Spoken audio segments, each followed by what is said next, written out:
Good morning.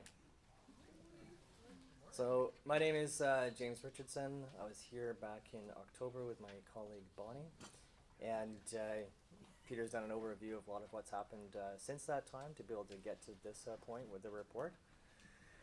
So my role here, and I'll set it out as we go through the slides, is just to give you an overview and certainly interact on some of the questions. But before we get started, I'm quite curious, just the way things are going in with technology. Did anybody get Copilot or an AI to read the report for you and give you a summary? Because if you all did, then I'm done. I tried. So what we're going to cover here today in the presentation is I'm going to go over, just touch on about MNP, but a little bit of time around the approach and methodology, just to add some color around what Peter's already presented. Then we'll go through a bit of an overview of the report. As you notice, it's more than 160 pages. The last thing you want is me to read it to you, but I'll give you a bit more of a sense of how to go through it, how to digest it, and how to consider the different elements. And then I will give you a bit of the overview of the findings as well. Now, what I think is important to note as well, and Peter's alluded to it, is around the technical study. This is a background document. It is a technical study. So it's never intended to be the be-all, end-all, or your decision-making. I don't envy your task of having to come to a decision at the end, but it's a really robust process that you're undertaking as an assembly. This is one of the inputs. It's not the only input, and I certainly wouldn't hold it up as the most important. It's one of the inputs.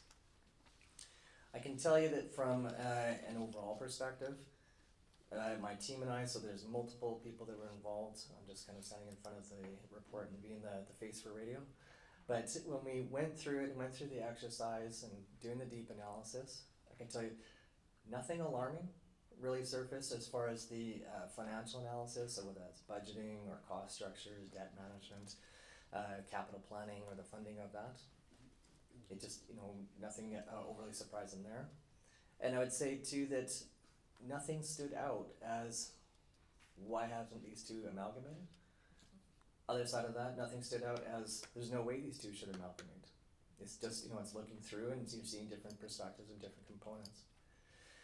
The other thing to note, the construct of, look at the Citizens Assembly and looking at amalgamation, the two were chosen, through that whole process that comes in the background, looking at the District of Saanich and the City of Victoria, should they amalgamate. So then doing a technical comparative analysis has its challenges because you have a predominantly rural suburban with District of Saanich and a very urban City of Victoria. If I'm undertaking work with another municipality for looking at efficiency or effectiveness, the first thing we're doing, looking for comparators, is trying to find comparable comparators. I.e., I would look for an similar urban population, types of industry, type of community. It can be lots of different places across Canada, but that gives you a better sense of how is it being configured, how did they work through the revenues and costs to be able to deliver services to what level compared to another one. So in this one, what we have is looking at the two, and try to break it down to give you that technical analysis, but you really got to look at it as, this is City of Victoria, this is District of Saanich. This is not intended to be an efficiency review, it's not an effectiveness review, it's a technical study that gives you some additional data and some different perspectives to be able to consider, what is the current state and what does that mean. I should also note too that I would loathe for anybody to be reading through the report and coming to any conclusions of one is better or one is worse. It's just this is one and this is the other. That's really how you need to consume the data in the report.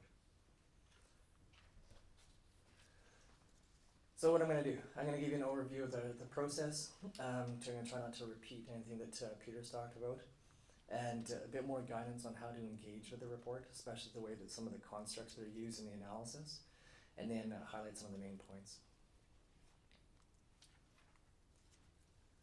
So what about MNP? I don't expect you to remember from last time, but where we're coming from and what we brought to the study itself is We work with municipalities right across the country in a whole bunch of different ways. So whether that's audit or accounting or tax, forensics sometimes, people and culture, strategy and operations, technology, digital, all those different elements. So we have a variety of perspectives on a variety of different municipalities that gives us an ability to look at the information and work with it with a degree of understanding.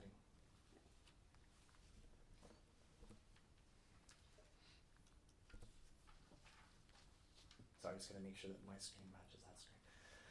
Okay, so a little bit more on the process. This is more of a visual representation of what Peter had on the slide earlier.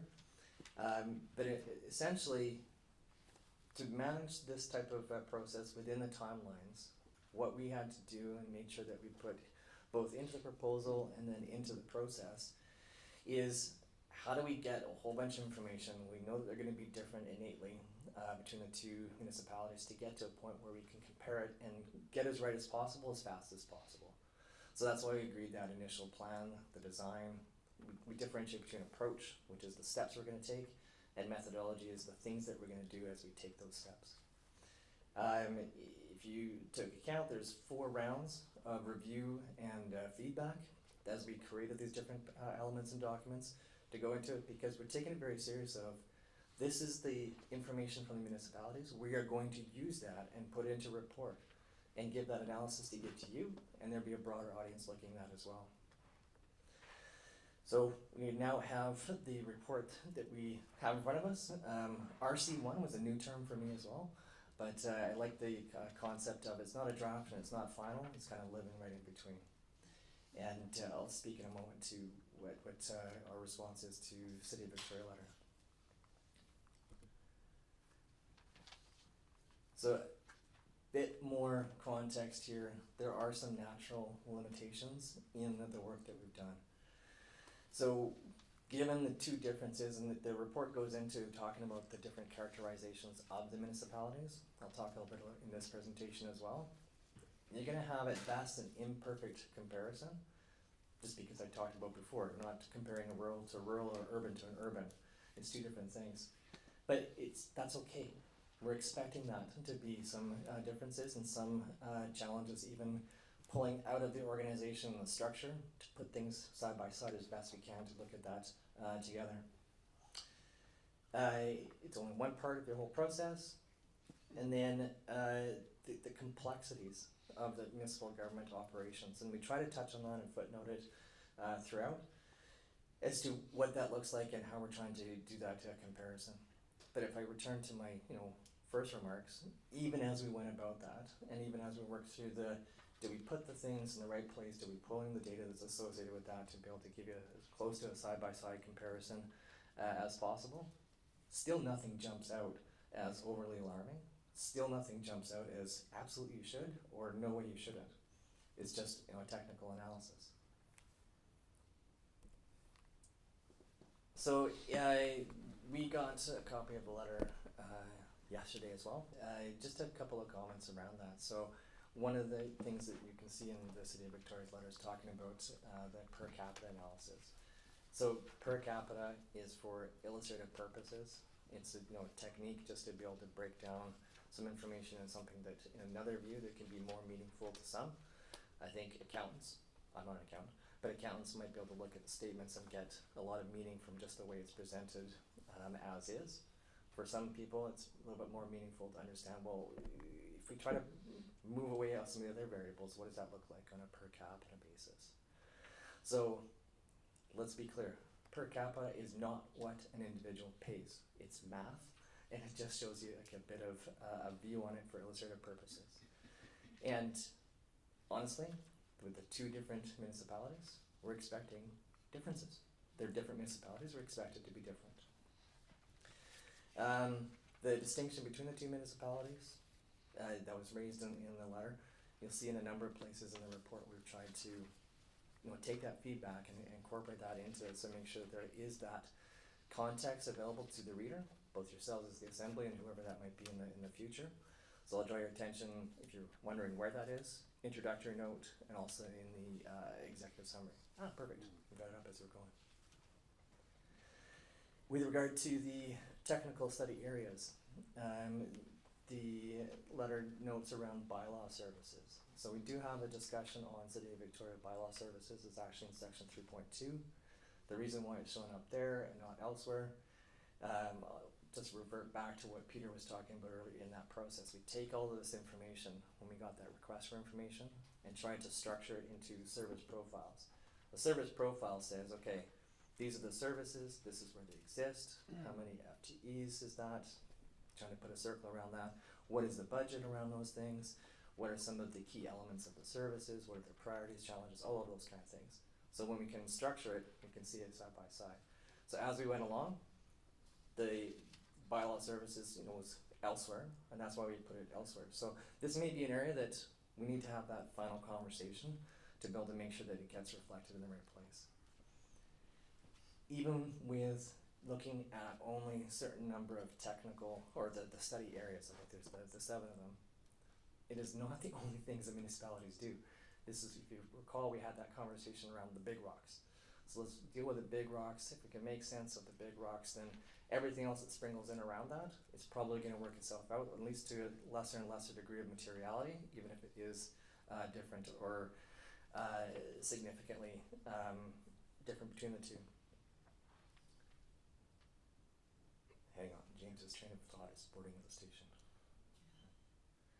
So that's what, it's more of a structural thing as far as where does it exist in the organization, and we've been working with them along the way. We still will, and if there's an update to be made, you'll see that in the final piece.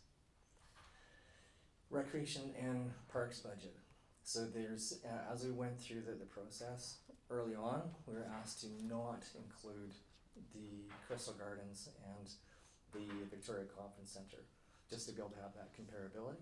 So we haven't. We've done our best to remove the associated budget in that section, but I think it is accurate when City of Victoria talks about in their total revenues and total costs.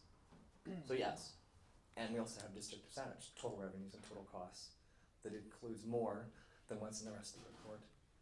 So yes, I agree with that, and if it's the direction to finalize it and include or add additional remark, we can, and we will.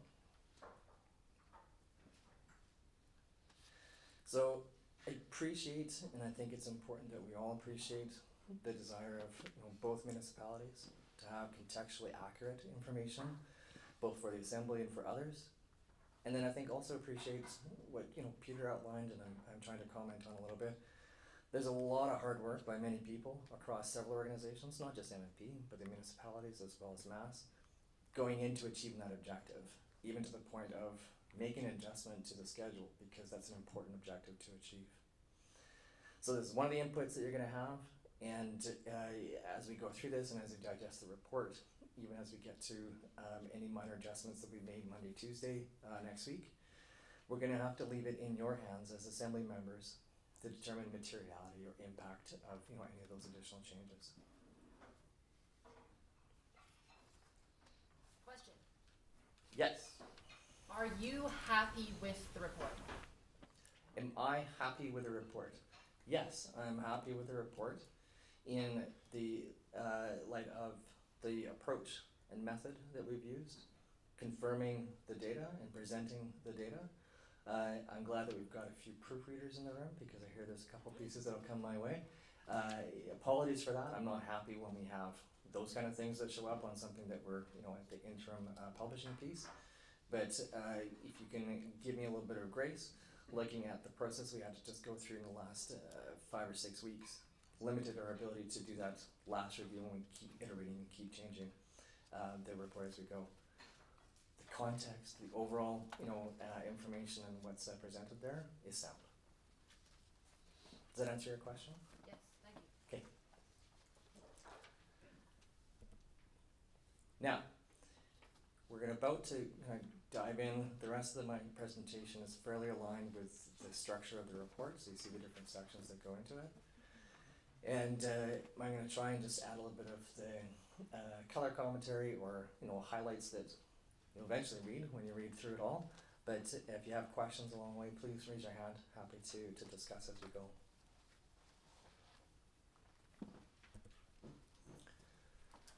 Now let's not be fooled by what we see on the relative size. This is blown up to make it easier to digest, because if we did it in relative size, the Victoria side, on where it's blue here, would be too tiny to get anything meaningful out of it. What we found interesting is when each of those black dots represents 25 people. So looking at where is the population across the geographic area of both City of Victoria and District of Saanich. Yes, question? I don't know if this is in the report, but why are they people in Victoria and residents in Saanich? Because we like two different words. I just meant if it's in the report and that's going for public consumption, someone might be put out. I'm not. Thank you for that. And the last thing we want is that, so we'll make sure that we can just have the same word for both. Yep. I don't like, it's good to point those out because we don't want the distractions coming from what is the main message here. Yeah. The main message is, like, you see where the population is. It's probably also a little bit around topographical. So in the District of Saanich, we've got a lot of the urban forest. We're going to have less people in density around those areas. What I think it's also important to note, and I think it's touched on a little bit in the City of Victoria's letter, and we've tried to communicate that to a degree in the report as well, is that as a city, and even located where it is here on the island, and as the capital city, you have the seat of government, as a tourist, people will come into Victoria and then go from there and do many things in Victoria as well. In addition to residents, City of Victoria and District of Saanich have more than that as far as people that are using elements of services or offerings or the infrastructure that they have. So, for example, City of Victoria reported they had 4.9 million visitors, tourist visits in 2023. That is many, many factors of their population, which is just under 100,000. And even District of Saanich, they have their own unique characteristics. People will come between living in one place, working in the other, and vice versa. But I think it can be easily inferred that City of Victoria probably has significantly more of that movement of people than District of Saanich. It's not to minimize what happens in District of Saanich as well, but there's some differences. So I think that's reflected certainly in the comments that City of Victoria is making around, hey, we have additional pressures on the infrastructure and the services that we provide. So I don't want to minimize that comment and make sure it's remarked upon when we're thinking about City of Victoria and District of Saanich and those characterizations and the things that are similar and different between the two. Yes, question? So, I have a couple, I'm sorry. One is, I understand that, but does that not also impact their tax base? So their tax structure would be significantly different than Saanich because of the amount of tourism that they get. And the dots, like when I look at this, it actually looks like where the population is in Saanich, it's more dense than Victoria. Just given the size of those, and I'm not sure that's accurate. For the question of density of population, I think it depends on the size of circle that you draw for the total area, because density is the mathematical, how many people are in the area, right? I know what it So is, yeah, I but agree, when like you I see look some at that, dark black there, yeah, but then for a total area, and next slide actually, I'll point that out. But yeah, great observation around, well, that's what it looks like. And then we can say, okay, what does it look like when we zoom out? And then, versus zooming in.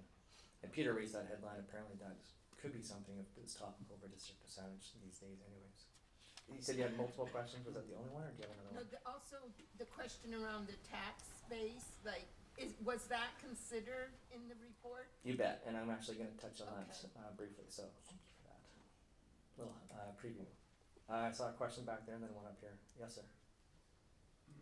Maybe in 8 years in the future, it seems to me that the dollars and cents in this report are probably not going to be relevant in 8 years' time. I had another thought, but it's gone. I guess my question is, if you have found nothing that says they should or should not amalgamate in the structures of the organizations, then how should I, as Joe Average, with not an accounting background, use this document to to inform my decision?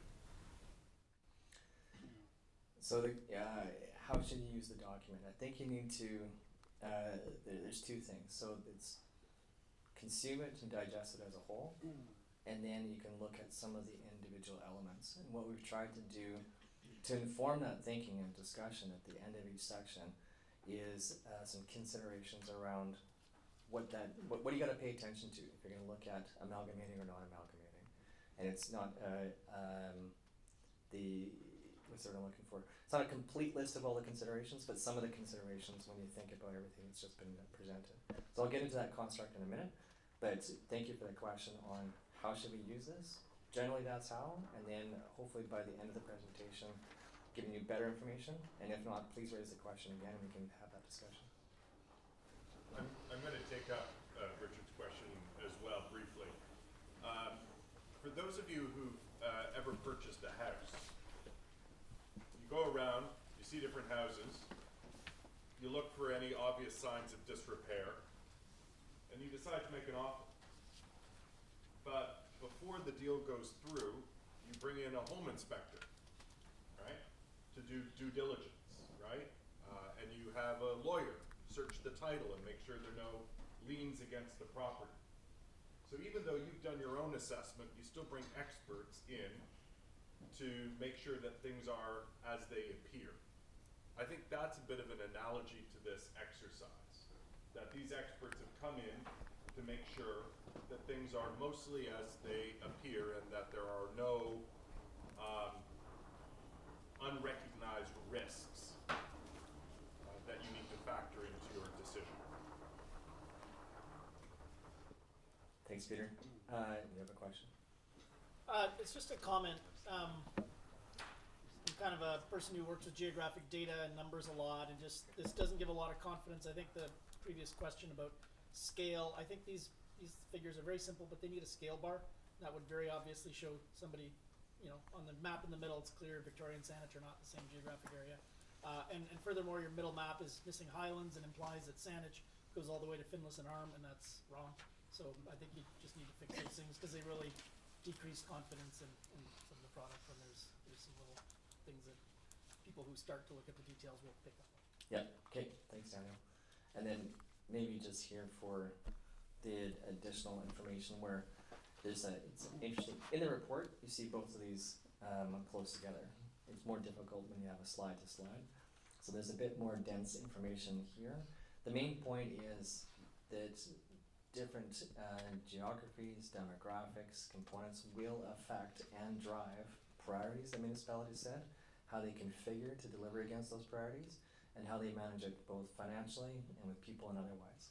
So, looking at the two side by side, huge difference in, the total area, like 20 square kilometers versus, 103 some odd square kilometers. That's a big difference in the geography. And you'll see it illustrated as we go through looking at some of those study areas. There's also a difference between ownership and renting, the type of housing stock that's there between multifamily versus single and detached. It's of interest. It's looking at the two things side by side, but I would draw the conclusion of what we talked about before. They are starting off as very different. It won't be surprising to see differences.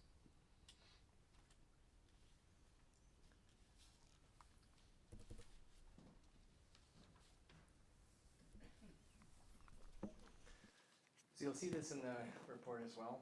This is the important caveat that's in there. So I want to talk about what the technical study is and also what it is not. So it's not intended to provide recommendations. It's intended to provide data and information, which then you discuss and deliberate over. It provides a comparative analysis, but remember, we're not comparing to find the best or the worst. We're taking information, we're analyzing it side by side, which gives you a comparison. And then it's not a study on efficiency or effectiveness. It's the technical study that's presenting information that we are given to work with, and we've done a diligent job of trying to make sure that we cite the sources. So if you want to look at it in greater depth, or you want to look at it in another angle, you can see what we use to come to the analysis and then presenting the findings that we do have.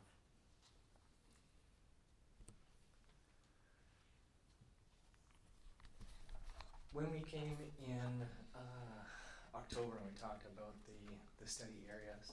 Some of the discussion that started in the room, and I think picked up a little bit afterwards, and then went into that process of what else needs to be there. There were several different areas that were talked about and figured important to include in the report, giving that contextualization and saying, hey, we're not going through a deep study, but we want everyone to think about these important things or aspects or priorities that are happening in 2 different municipalities. I'll speak to it a little bit more shortly. It's certainly in the report there in greater detail that I'll talk about. But giving some consideration to the process of transitioning, should the decision or recommendation ultimately turn into yes, it's going to amalgamate. There's a process, so it's not like an overnight change. There's a lot going on in different ways between District of Saanich and the City of Victoria with regard to social services and support for unhoused individuals. Housing's a little bit different between the two. Got to think also about, it's not discussed or analyzed, but overall, just the construct that you have between municipalities and the Capital Region District, there could be impacts, in and around the relationships, or at least at a minimum considerations as to what that means and what does that look like, should it be pursued. And then lastly, around relationships with the province and other governments. So it's just we've moved it to make sure it's earlier in the report, because we want you to, as a reader, if you're starting from beginning to end, consume that, digest that, and include that in the background thinking as you look at the rest of the information as well.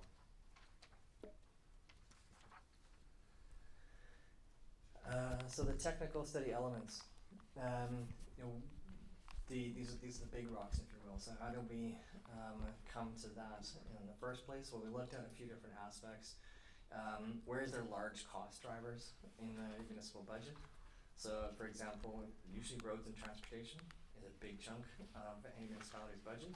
Those things aren't cheap, so it's a big driver of cost. Next would be what about the level of profile? So how important of a service is it to residents, generally speaking, just from a municipal service basis, and also secondarily for, how does that fit into the region? And then that's the deemed important to the public. So those are the 7 that we landed on. There's quite a bit of information in the report. I'll touch on it a little bit as we go here, just to give you some guiding as to how we look at it. But there's the overall finance and financial analysis.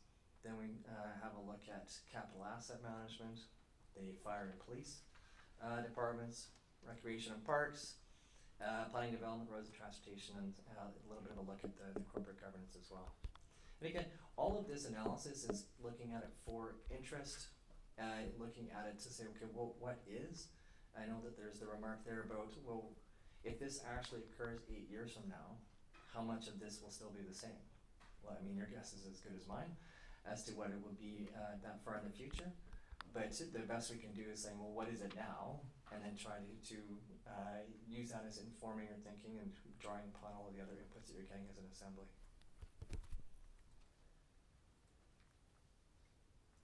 So let's talk a little bit around a guide, and you don't have to worry about memorizing this. This is in the report as well. But in addition to just comparing the numbers, you want to be able to get at some understanding of how do they use the resources that they have to deliver those services, and what does that look like side by side. So one of the things that we asked for and had a look at in the process is vision statements. They don't have to be the same. We're looking for the overall characterization of the vision statement. Does it look like they're going in the same direction, or does it look like they have similar priorities? And when you examine that, because if yes, it's probably less friction if you're going to put those two things together. If they're completely different, you probably have more friction if you're going to put those things together, unless changes are made around that. The types of services. Now, the types of services, this is an important aspect that we work through collaboratively with the municipalities and with Mass as we went along, because there's this tension between trying to pull the pieces together so you can have a side-by-side comparison of the same services beside the services as compared to the functions. So when I differentiate between services and functions, services is like you can take a department, this is bylaw services, this is where they exist and this is what they do. The function would be bylaw enforcement, and it would include other components to that. So what I want the assembly to know and to take out of it, the task was to get as close to a comparable side by side in the way that, you know, it's pulling the information together. But as municipalities, predominantly they deliver the same functions. They deliver against the responsibility as a municipality, all the different functions that would be required to do. Different ways, because there are different characterizations between urban, rural, etc. But the functions are performed. When you see, you know, some of the side-by-side pieces are going to be omitted because they're not directly comparable to the right or left side of that table. Doesn't mean a function's not performed, it's just not in that piece of the analysis. Next is looking at the staffing structure. It's interesting to look at, but you know, to the question around, well, what about 8 years from now? You can even turn this one into, what about 6 months from now? The way that a municipality configures and sets up structures and where they put people and what you want to put a box and a stick and attach to the different departments tends to evolve over time, sometimes quickly, sometimes slowly, because it's the duty of the administration to configure, to deliver against the priorities. Priorities are set by council, that goes into their planning, and if they need to move stuff around, they would move stuff around. So that could change, you know, 3 months from now, but it's looking at, well, this is what is. And again, to inform some of the initial thinking, okay, if that's what it is now, similar structures will probably have less friction if you're gonna put them together, and completely different structures would add some complications or at least some additional considerations if you're gonna put those things together. So it's a data point of interest.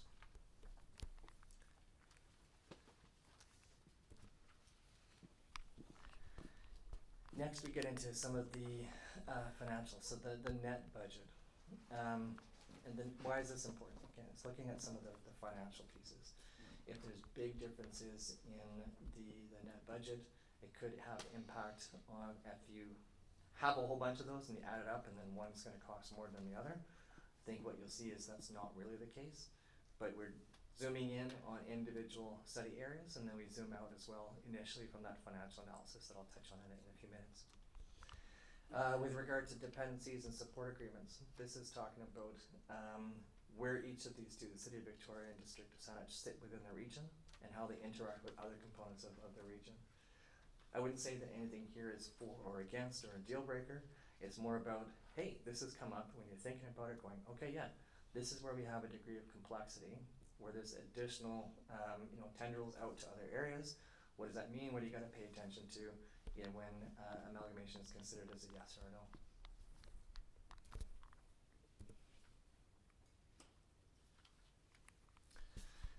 The service level metrics, to me this is similar, sort of. So if you have, looking at visions at the very high level, that's kind of an outcome. Service level metrics is, as we're doing it, what are we paying attention to?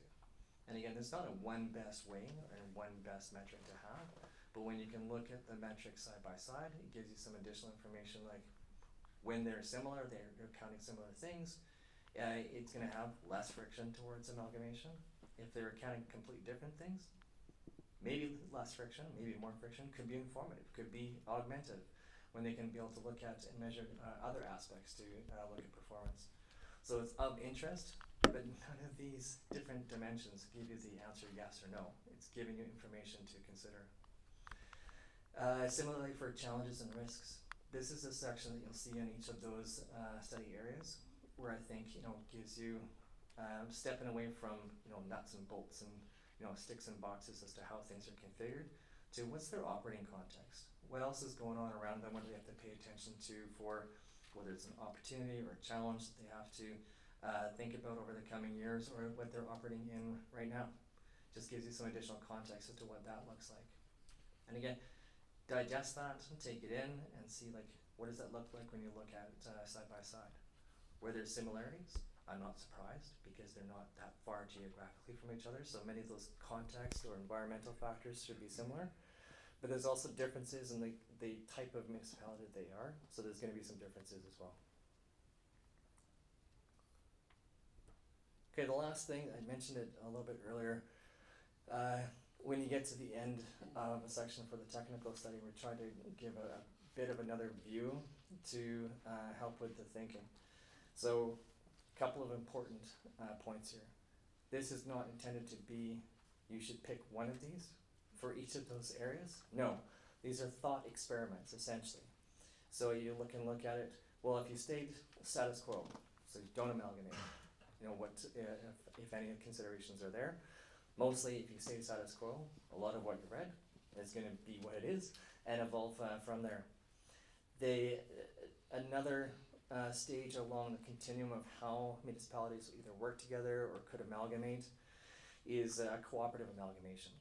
And amalgamation is probably too strong of a word in this context, because what we're actually talking about is cooperative agreements, but very deliberately and usually structurally, backed up with some kind of service level agreement or MOUs between municipalities. So it's very on purpose collaboration or co-delivery of services or something to that effect. Integrated amalgamation. So this is a different view of it, saying, okay, we're going to bring them together and we're going to figure out where's the best in both places, what does that look like, how are we going to transform it to be something new, drawing from what we can from what's happening with the two of them. And then the final at the other end on the right hand, the consolidated amalgamation. You put them together, you might just pick, this is the way, transfer everything to make it one way, so we got to make one change and maybe one change a lot less. Again, these are not the only ways that it can happen, but they're distinctly different along a continuum to give you a couple different perspectives to go, I wonder what this means. So these are some of the ways that it could mean something or things that have to be considered should it be pursued. Yes? The consolidated amalgamation, I'm wondering where you got, is it a definition? Because a consolidated amalgamation does not necessarily mean one municipality adjusts its services and programs to the other. A consolidated amalgamation will probably result in a total collaboration or change, but it would not necessarily be one adjusting to the other. And that just makes it sound like one will be taking over the other, and that's not what it is. So I don't understand why you chose that language. Gotcha. Well, the reason for choosing the language is just to make a couple of, like, 4 different views of what could be. Not suggesting that that's the only way or that is the perfect way, but it gives you different views to look at what is the information above and the technical analysis point to for considerations. So Sandra, I think it's a good point around, is that the only way you can do consolidated amalgamation? No, but to give you a sense of what comments are we going to give around that is because it's thinking through that particular defined lens. Lots of questions. Okay. I was just gonna share that I think consolidated amalgamation, because this is in the report, it would almost be better if it was written more like the integrative amalgamation, but as one municipality, as opposed to 2 separate. Okay, thank you for that. You can put your hands up again. Richard will. Just trying to figure this out with the context of the terms we've used previously. Peter, we haven't seen these. It's just kind of, is one of these, like we had the integrated services concept, which sort of sounds like cooperative amalgamation. Here, I guess I'm just wondering if this is something you sprung on us that is not necessarily aligned with the terms Peter and we've used up to now in the process. Maybe it's a question for Peter more than for Yeah, I'm going to turn to Peter for that one. James won't be surprised to hear me say that I've struggled a little bit with this characterization, but it finally clicked for me when I understood that it was referencing more the service level than the corporate level. And so if you understand it as in an amalgamated municipality, you have different services. Some of those will be leveled up to match the same service level of one municipality. Some of the provision of the services could still be delivered in parallel. Some could be fully integrated. So it's, the way I've come to understand it as a valuable lens is not thinking about whether you're choosing which kind of amalgamation overall, but remembering when you're dealing at the service level, there will be a lot of choices for a new municipality to make, not for us to make, for a new municipality to make, to find the most optimal way of delivering the services based on the history, cost, and expectation of residents. Is that? It helps, but I feel like this could be a point of confusion if this is the reference document that we're supposed to refer to and the public will be referred to in thinking about the amalgamation question, and if our assembly uses 3 options, status quo, integrated services, amalgamation, referendum recommendation, and this report has what kind of looks like 4 options, it's sort of aligned, so I think we we have to can be take careful. this as a friendly amendment Yeah. and find another way to clarify for the reader what this is and what this isn't. Jeremy? Just to clarify, you said that this is for the service level, not the corporate structure level. So are all 3 cases on the right an amalgamated corporate structure? So the cooperative would be assuming, like, you know, that's why we're trying to give a bit of a pictorial. We've got the 2 different circles still stand alone, and then they create linkages, you know, probably through contractual arrangements or MOUs. So separate structures would be, you know, their own to worry about. When you're getting through to more of the what's on the page around is integrative, some of those structures might change, some of them might stay the same. So it's going to be looking through that. You're going to have one new, because we're trying to show best we can. When you put those 2 circles together, now you have a whole, but some of it's the way it was, and some of it's going to change. So yes, that could come with structural organizational changes, but staying separate can come with organizational structural changes just the same. How many mayors in each of these? Well, I think in status quo and cooperative amalgamation, you still have 2 mayors. When you get into more of the integrative or the consolidated, it's 1 municipality, so 1 mayor. I think the language of this is key, and maybe for the point of clarification, one way to understand cooperative amalgamation is that this is actually cooperative agreements. Yeah. And integrative amalgamation is about integrated services, and then there's full amalgamation. Yeah, we should Just not say use the more word amalgamation. amalgamation. It'll confuse people for sure. Yeah, we're gonna take that, and then that's really good. This is a good beta test, even as you're just first touching it, to make sure we can tweak that for ease of understanding and making sure we get the message across and the use of that. So thank you. There's a question here in the front. Yeah, thank you. It's not a question, thank you, but I think talking about of all the 4 options that we have here, maybe we can like a kind of circle the 2 in the middle, and that can be 1, and then we have 3 as Peter has. I don't know. And the last part that I want to say is consolidated amalgamation. From my point of view, I like the way it is, but I would like more, I think it's adjectives. One municipality, sorry, verbs. One municipality adjusts, creates, organizes its services. So I would add 2 or 3 more verbs that can understand that we are doing some work from one side to the other one to get that consolidation. Okay, thank you.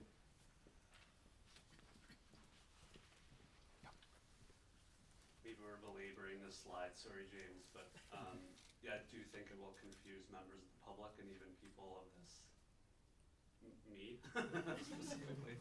Yeah, so we shouldn't use the word amalgamation, because the ones in the middle are not amalgamated, but I think something like this could be really useful, because the axis, the x-axis moving along, is the integration of services, going from status quo, but remember we're already somewhat integrated, so those, even in the status quo, the circles are they're overlapping in some way, because some of the services are integrated already. And then it's a spectrum of integration. We shouldn't use the word amalgamation, I think, because people will assume that there's 1 mayor. And I agree with Sandra about the language and the consolidated amalgamation, because it kind of seems like a forced takeover in the brown, in the right, and we don't want Victoria to think that Sanj is taking them over.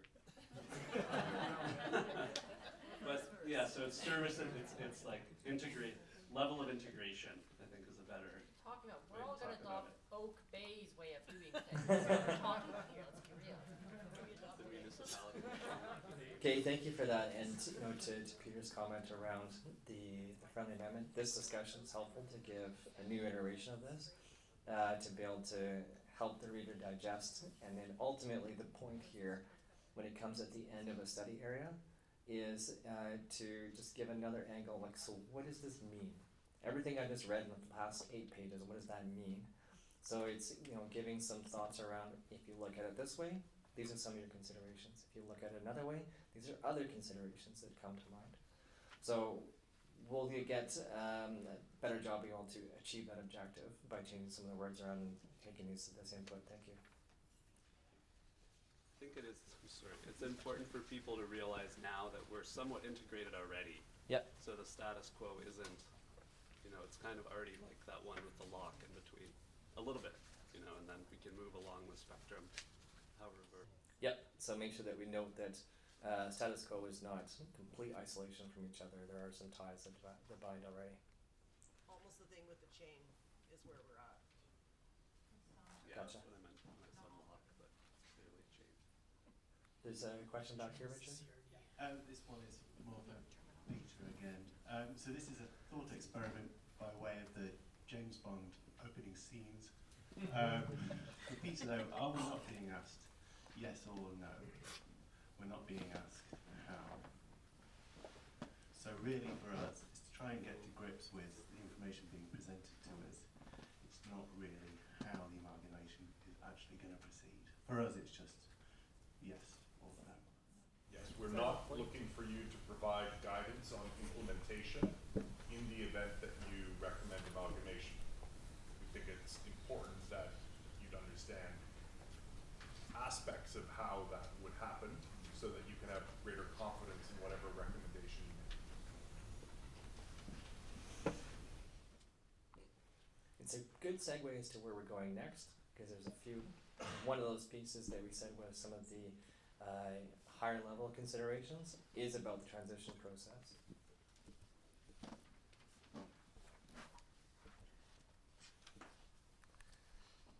So with regards to the transition process, so if you go down that road, if that's the recommendation, and I'm sure you've had several discussions on this line, taking into consideration community identity and culture. How do those come together? What does that look like? Amalgamation happens if you go on putting the two together, you're going to call it something new over time. So it's usually phased. Typically, you would start with what's easier to do versus and leaving what's harder to do until later. But it would be something that happens over a period of time. So even as we're looking at this point in time of data, it's informative to what you see right now. Some of that will evolve over time. Certainly, we'll expect it to evolve over 8 years, if that's a time frame between now and when a decision is made. But the ability, can you phase it if you decide to go that way? Think about it from those terms. I believe when we were here in October, someone raised what about all the IT systems? Like, absolutely, all the IT systems. Again, that's going to have to be something that's examined, planned, and then rolled out in a very deliberate way. Same thing for bylaw, policy harmonization. Yes, all those things will have to be looked at. It's getting into more of the nitty gritty and going through all of the steps required to turn 2 into 1 or however that looks like. Similarly for structure and staffing, financial integration, the service delivery and the infrastructure. How do you pull those things together? Political transition and leadership. Yes, absolutely. I think I've heard that you've had some of those conversations already. Like, what could that look like? Is it wards? Is it bigger? Is it smaller? Is it how many people? I don't know. I don't know the answer to that. We're not looking at that in this report. And then, another, I think, important consideration is Victoria on the map is BC's capital city. So okay, even just from that perspective, if you change the name, well, you're changing maps, you change a whole bunch of other stuff. How does that play out? Nothing's impossible, but it's a consideration when looking at that down the road.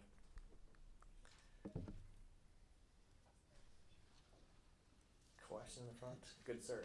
Just a quick one that I thought it would be interesting when you show maps showing them separate as a concept of what amalgamation would look like. I thought it would just be interesting to show an amalgamated boundary line around both municipalities at some point, which gives a subtle, this is what it would look like, do you hate, kind of thing, somewhere in the order would be interesting. Yeah, I like that. All the dots together. Dot scale would be harmonized then too, which would be good for density. It would change the average, yeah. You're saying the dot scale would change if you put them all together, so yes, the average person per square kilometer would change. I mean, the maps would, cause Sandra was saying the density looked weird, cause the one map was larger than the other. Mm-hmm. And is the difference in scale, yes. Okay, so just a little bit around the social services and support to unhoused individuals. There's a discussion there in the report where some good information was provided by both District of Saanich and the City of Victoria. It's an issue and a social issue that presents in both municipalities, but very differently. And not surprisingly, given considering the geography and the proximity to other services. So there's a fairly lengthy discussion that's presented there, and wanted to make sure that that's on the table for consideration and thoughts by the Assembly. I'm not going to go into great detail right now. There's some on the page, but there's a lot more in the report to be able to look at. Housing is also something, like there's a lot of work that is being done in BC, and the BC government has a role in that, like the provincial government. Let's talk about some of the housing targets. It's treated differently because you have two different types of municipalities right now, but then, you know, understanding, well, what could be the implications if you put them together? How does that work? How does that work with alignment to the provincial housing targets? What about density? Is there considerations around that? If you call it one instead of two, affordable housing priorities, and then just bringing together the land use and development strategy. And if you step back for a moment, thinking about if you put these two things together, in its simplest form, you can put two things together, and everything that was is now just one circle around it, or it's called something new, and many of those considerations are still in place, part of the different plans. Land use plans are specifically around land areas. So if you have a land use plan for one section of the territory being contemplated in the municipality, it's not likely to change. That land use plan is going to be similar, may evolve over time based on whatever priorities or pressures that come through. Some of which could be housing, some of which could be business use, some of it could be overall community wellness and quality of life. Many of those things are going to happen. They're happening already. They would still happen as you go forward. The next piece is the relationships and impacts to CRD. Some of it simple as governance and representation. Okay, so if you have two municipalities that each have X number of seats at the board for CRD, what do you end up with afterwards? Yeah, great question. You have to tackle that. Similarly for regional services coordination. There's similar and there's also different agreements between the broader system around District of Saanich and compared to the City of Victoria, and there's some that are the same. So could it get easier for regional coordination? Could it get harder? I think both of those are on the table. It all depends on how it's done. To be a little bit silly, if you have agreements between District of Saanich, another entity, and the City of Victoria, another entity, if you put them together and call them something new, at a minimum, you need to change those agreements because you're going to have a new name. Like the previous party doesn't exist if you don't have an agreement with anymore. And then the economic and financial impacts. So there's funding that goes from the municipalities to the regional district has to be considered, contemplated, worked out. Does it get harmonized? Is it still the same amounts? It's just coming from a new place. Hard to say, but those are things that are in play. They wouldn't change. You're still going to have the same construct with the municipal government and the regional district. Pieces to have to think about alone if that's the direction it goes. And lastly, we talked about the relationships with the province or other government. And it's not just with the provincial government, it's also there's other municipalities in the region that would have some relationships and interrelationships. Then also about emergency services, mutual aid agreements. At a minimum, if you change the name, you have to change the name on those agreements. The way that it's set up may change the nature and what's required to have in those agreements. Not to be lost is Indigenous relationships. So if you have a relationship between the City of Victoria and some of the nations and separately with the Saanich, you create a new group. The Indigenous organizations and communities have not changed, but the other one has. So contemplate that and make sure that's considered and delivered. And then we've talked a little bit around the or regional organizations and agencies. Things to consider, things would have to be done if you make those changes, just how they relate. So I'm going to grab a sip of water and then we can talk about some of the key findings. Financial analysis is one of the first sections in there. And what we're doing in there is looking at operating revenues and expenses. Revenues would be incoming sources of fund. Typically it's mostly to do with tax, combination of residential and non-residential. Non-residential includes businesses but other income as well. And then expenditures, so where funds are allocated and spent.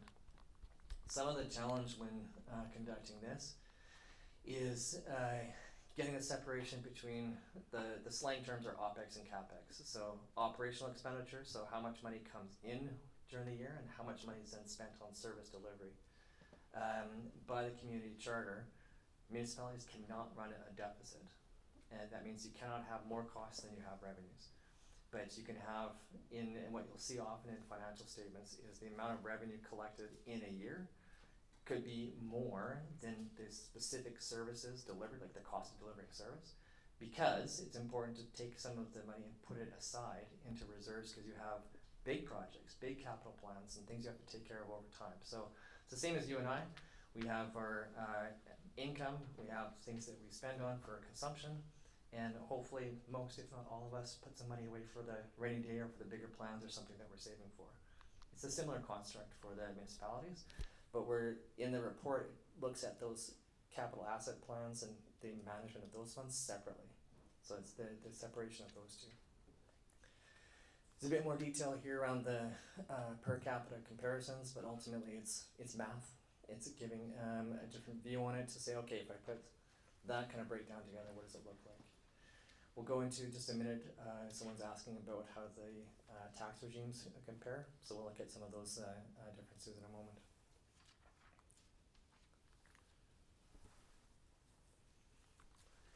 So from the financial analysis, like if you put it onto a graph, it's a very similar shape, over time, both operating revenues and operating expenditures going up. Not a surprise. Everybody has to deal with inflation. So I would actually be surprised if that was inverse, because how are you doing that? Many people would want to know. How do you manage to be able to achieve that? So the highlight here is it's not a sharp curve. There's slight differences because they have different needs in different communities. And then the report will go into showing you what the breakdown of the differences are. From the property tax comparison, so it's interesting to look at a revenue mix. So what's the mix? This is often what you look at across municipalities between residential and non-residential. This is a great example of we expect it to be different, and it is different. In urban, you're going to see a lot more weighting on the residential property tax. In a larger geography, you're likely to see more on the non-residential, because it's places where larger enterprises can be set up and operate. There's no perfect mix. It is based on what you have inside the boundaries of your geography and how that plays out.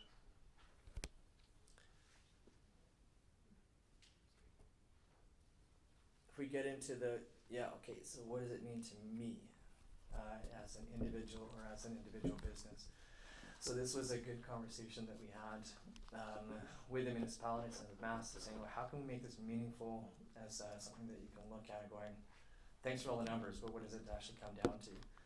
So both the District of Saanich and the City of Victoria provided us with how they present the average tax bill. Now, average means this is a fictitious person or entity.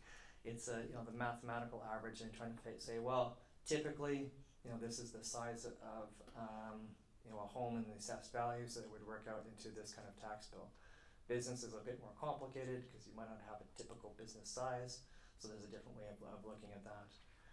So what I found interesting is when you compare the average bill between City of Victoria and District of Saanich, like that one up top, it's pretty close between what it ends up being on a tax bill. So that's how they presented it in their the budgeting and the financial planning to the public. When you look at it as from the business perspective, So this one's a little bit more difficult because in one, you have what they've contemplated as the typical business size, so with the city of Victoria, and then you multiply it by the tax rate and you get an average tax bill of the 7649.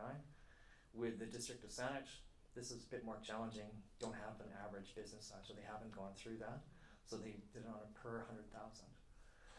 There's a question right there. Can I just finish one sentence in case it answers your question? If not, totally glad to take the question.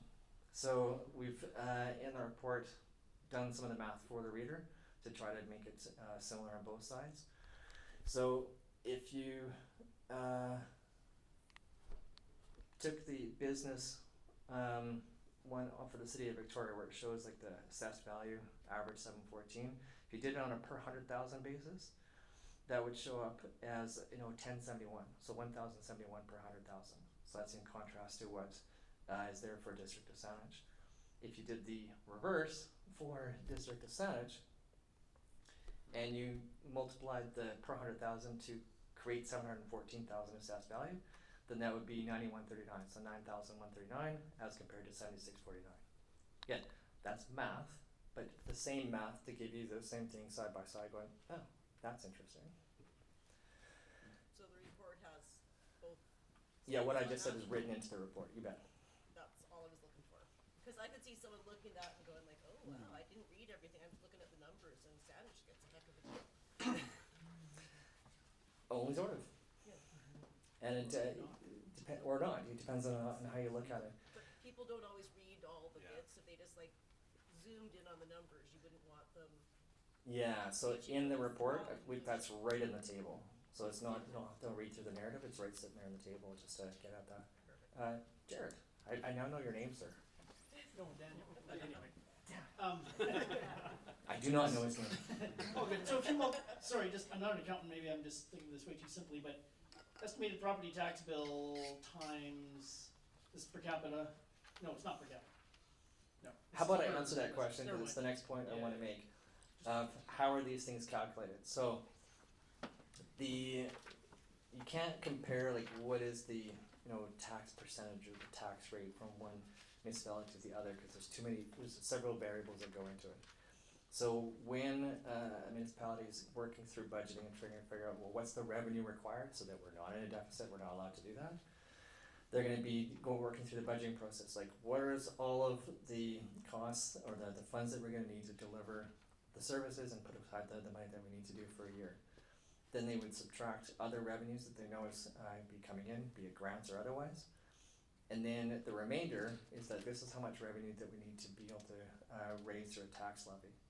So the tax levy is calculated after you understand what is the assessed value. Assessed value, or the value assessment, is not done by the municipalities. It's done by the BC authority that does that. So they receive that as an input. So they say, okay, if this is the assessed value, do the math, and then we end up with a tax rate. Yeah, that's important because that tax rate then goes to each individual ratepayer to say, well, what's your assessed value times the tax rate is then what your individual bill is. I looked up on page 39 the thing we were talking about, and you still have in Victoria the business is 7649 in a large font, and then the other stuff is in small italics. And in the Saanich, it's 1280 in the large font, and the other bits are small in italics. I think you need to have the matchy kind of numbers in the same size and font, because again, I have experience with people not reading all bits. Fair. We'll have to take that away and double check with them. The reason why it's in small is because we've added that. It's not as supplied by the individual municipalities. But if they're good with it and we can do it, then we can Or easily do even that. make it so that each one has two squares. So one has the 7649 or the 1071, and then under Saanich it has the 1280 and the 9139. Different ways to spin it, but Yeah, I like it. same numbers and the same size. Yes, back there.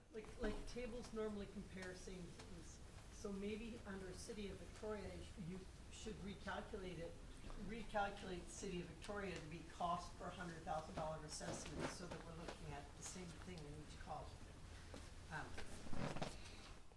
Yeah, so that's what is there, but it's in what you were mentioning there is that it's in small italics beside it to be able to turn it into comparable.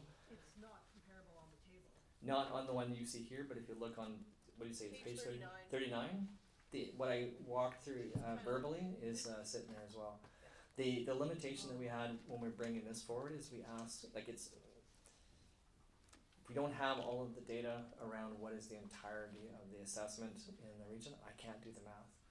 So we asked them, please provide us, because that's done typically through every budgeting process, and it's something they would communicate to residents. So we received that as an input and presented it. So I think we get some clarity, and we'll just move on from there. So capital asset management. This is where I was talking about, kind of the CapEx side of things. So capital is dealt with a little bit differently, much like you and I do in our own lives, when we put some money away for, or source funds for bigger one-time costs or bigger projects. So what we looked for when we're doing this analysis, and we got good information from the municipalities and trying to pull it together, is do you have a structured approach to how you manage capital assets? And that would be usually a comprehensive program. A capital asset program would include such things as full inventory. What's the condition? What's the plan with those things? So that turns into your capital asset plan. Usually it's in greater detail in the near term, and then lesser detail as you go further out. If anybody's part of a strata, you've probably seen that in a reserve fund or a reserve fund study. Same kind of thing, just bigger scale when you're dealing with a municipality. So in both cases, yeah, we saw abundance of all of that. And then the next question is looking at, okay, so how is it funded? If you have a plan and it's costed, how is it funded? And it's done a little bit differently, much like you're going to see when you look at different municipalities. Whereas I think in the City of Victoria they have more in the reserve funds. And there's a comment that we were just talking about at the break. Oh my goodness, if you look at the report, look at the size of their savings account. That's not quite representative of exactly how it works. Much like a strata, you could have individual reserve amounts that are restricted. So you might have the this big one, the bridge replacement fund. That's a restricted fund. You're trying to match that to grow over time for when you're going to have to incur a cost that you've saved the money for that. You cannot take that out for anything else, unless council passes a motion to do so. But they have to be really deliberate, and you have to get a whole bunch of people to say yes at the same time. And then, so the total reserves is adding up a whole bunch of restricted reserves to give you a total number. And that's just to be able to say, okay, so if you divide it by population, how much is the savings per capita? The other choice that municipalities have to be able to fund large projects is the use of debt. So that could be a loan, it could be through issuing bonds. Essentially, it's anything that you've set out, you have a future liability, and you're paying principal and interest on it. Both are typical strategies. It depends on how they want to approach it. Quite frankly, no significant remarks in around the capital asset management. The differences were expected, nothing super scary. And if you want to put it into simplest terms, Peter and I were chatting this morning. If you're going to put, whether it's two people or two companies together, this is the due diligence saying, are there any surprises? Are there any big liabilities that you didn't see coming? That they're coming in with a liability, and all of a sudden you're on the hook for paying for it. That's not what it appears to be, based on the review of the capital asset management. And in both cases, both municipalities are a long ways away from their maximum allowable debt. That's the control. The community charter sets out the maximum amount you can have for debt or debt service. The municipalities cannot exceed that. And then that informs how they work on their saving strategy to build up those reserves and then fund different projects, even the pace of projects and those expenditures. So sorry to disappoint, not that exciting, nothing remarkable. Yes, sir. Page 52, there's a really wide range of replacement value for the natural assets percentage. I was just wondering why it's between $1 billion and $8 billion. That's going to have to be a question you take back to the individual municipality. 'Cause we didn't go and look at for us, or if the valuations are true, we took the valuations and put them together and then gave a summation. Interesting question though. Urban forest is the biggest range. Okay, so I'll just move that's the overall highlights for the capital asset management. For fire services, there's overall, do they perform the same function? Absolutely. Do they measure their metrics to see how well they're doing because they're in the business of protecting property, protecting lives? Absolutely. Where there's a higher or difference in budget or difference in some of the costs is pretty much reflective of the different ways that they're configured, but also the apparatus that they need. Simply put, the more rural you get, the less you need a ladder truck, and you need more of the ability to respond to bigger distances. And the more urban you get, the more you need a ladder truck to get up to higher spots. Those things have different costs.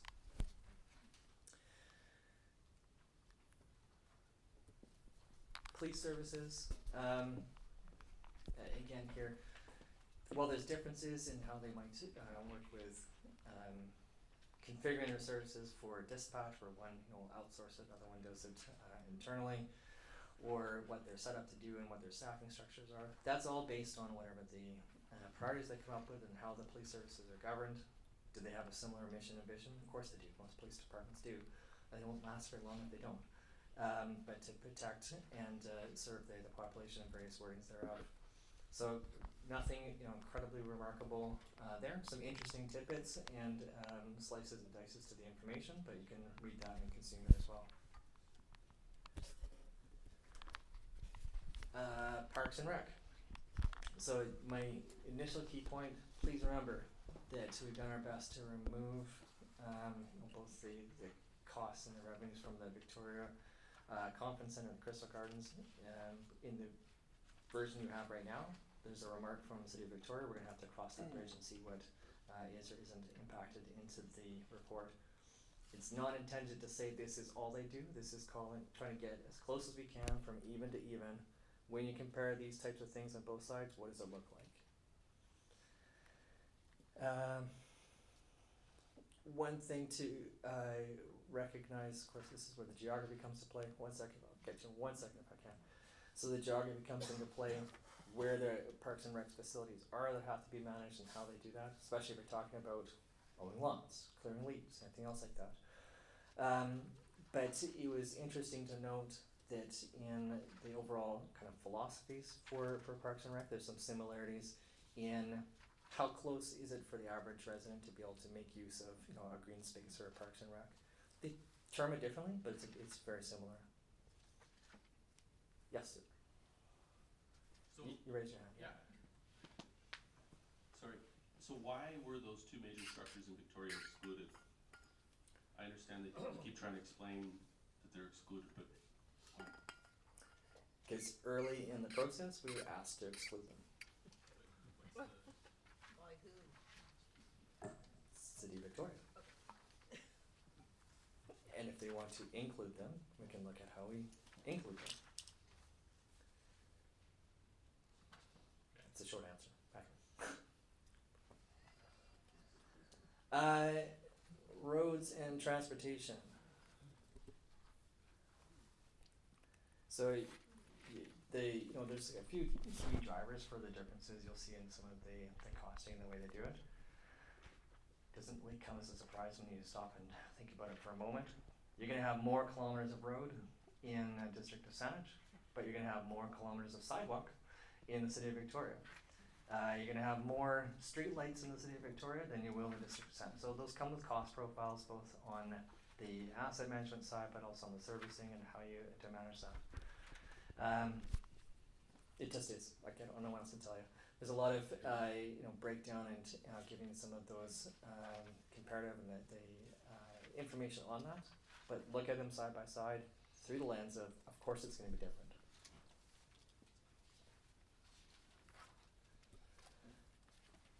And then planning and development. So in both cases, of course, they have the overall community plan. They have their different products that they have to have for land use planning. They're configured slightly differently in different parts of the organization, but that could change tomorrow. Both of those, in both cases, and they are working on, we found this interesting, some continuous improvement initiatives. And it's actually trending in a lot of different municipalities, because if you look at from just a service delivery. Planning and development from a municipal service is where you have a high volume. People are putting in permit requests, to building permit, development permits. You have to work through that. There's a regulatory regime to make sure that yes you can, or what's involved and how does that interact. So it's a high volume, high importance to individuals. If I want to build a deck, or if the developer wants to make use of some land and create something new. High impact, a lot of people care both from an economic and a personal basis. So lots of work happening in both places, but essentially they perform the same function.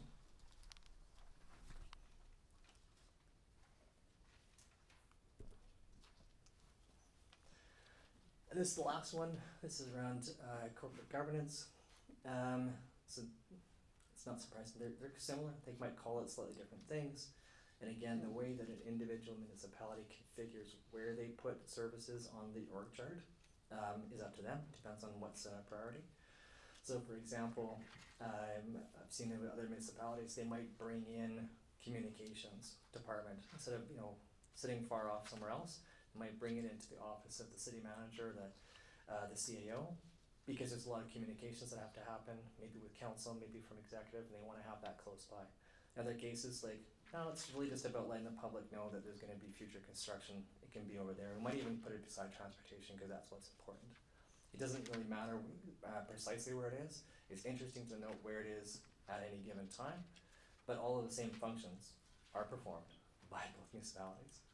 Then what you see in the report is trying to make the same components side by side. So if you just isolated those ones, what does it look like side by side? Based on one of the comments around the bylaw services, although this is based on the information that we've been given and pulled together to date, I think there might have been some evolution. We may need to make some slight tweaks in this area of exactly where bylaw services and what the budget is. But it'll be taking it from one place in the report and putting it somewhere else. It doesn't materially change the analysis, it just places where things are. I don't know the answer to that until we have the deeper discussion with the City of Victoria. But overall, as many tend to do, they're both providing the similar services and functions. And that's the end.